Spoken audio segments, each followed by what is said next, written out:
In this video, let us discuss about temporomandibular joint. Temporomandibular joint is anatomically a condyloid type of joint and structurally it is a synovial joint. Let us discuss about the bones taking part. Proximally we have the mandibular fossa and this is your articular tubercle. This is a mandibular fossa of your temporal bone and this is your articular tubercle. And distally we have the head of your mandible. This is your condyle. So these are the bones taking part. Now let us discuss about the ligaments associated with this joint. First ligament is your capsular ligament. This capsular ligament is attached superiorly around the borders of your mandibular fossa and your squamotympanic fissure, and inferiorly it is attached to your neck of your mandible. Then second one is a temporomandibular ligament. Temporomandibular ligament, it is the lateral aspect of this capsule is thickened to form the temporomandibular ligament. Proximally, the temporomandibular ligament is attached to the articular tubercle of the zygomatic arch and distally it is attached to the lateral surface and a posterior border of the neck of the mandible. Then comes your stylomandibular ligament and sphenomandibular ligament. Sphenomandibular ligament is a ligament of the first pharyngeal arch. Okay, as the name suggests, it extends from the sphenoid to your from the sphenoid to the lingula of your mandible. Okay, this sphenomandibular ligament is pierced by an artery and a nerve. It is artery to mylohyoid and nerve to mylohyoid.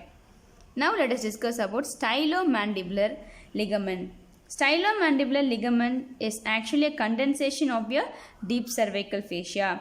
This stylomandibular ligament separates a parotid gland from your submandibular salivary gland.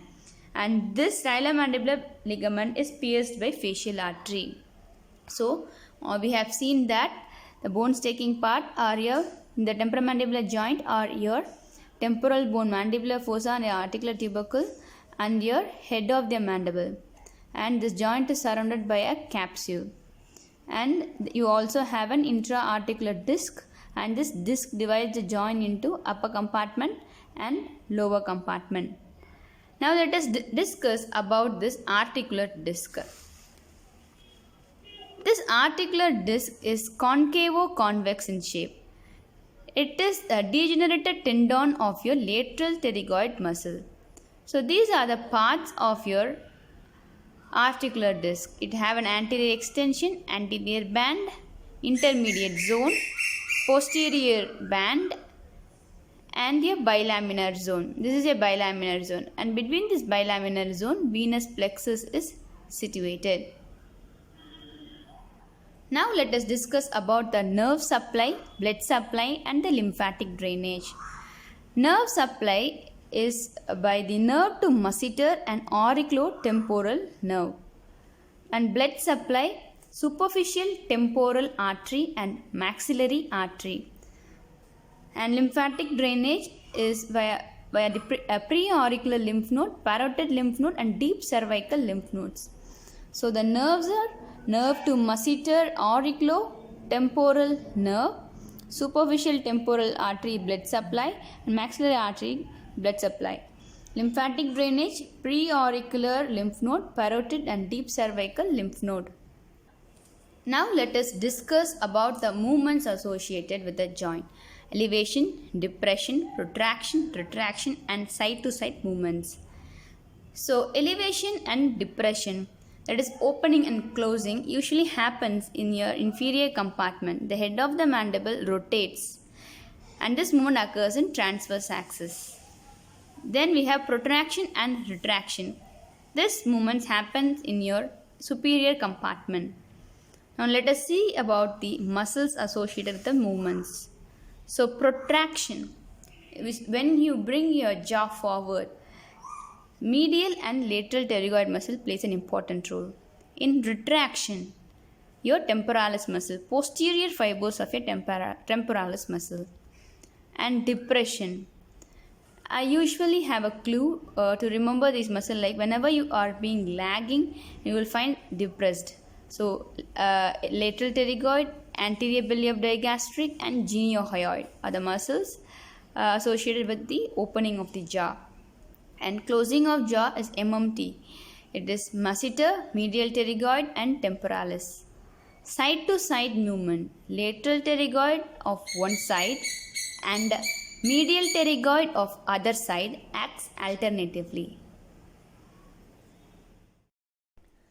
Thus, to summarize, we have seen about the bone stacking part, about the mandibular fossa, articular tubercle and your condyle, and about the disc, which is a degenerated tendon of a lateral pterygoid muscle, which divides the compartment into upper compartment and lower compartment. Then we saw about the ligament stacking part, capsular, temporomandibular, spinomandibular, stylomandibular. While speaking about spinomandibular, it extends from the spine of sphenoid to your lingula of your mandible. Previously, I just mentioned the term sphenoid. So, it is actually spine of sphenoid to the lingula of your mandible, to be precise. Then we saw about the nerve supply. This nerve to masseter, auricular temporal nerve, superficial temporal artery and maxillary artery, the blood supply and lymphatic drainage, preauricular, parotid and deep cervical lymph nodes are the lymphatic drainage.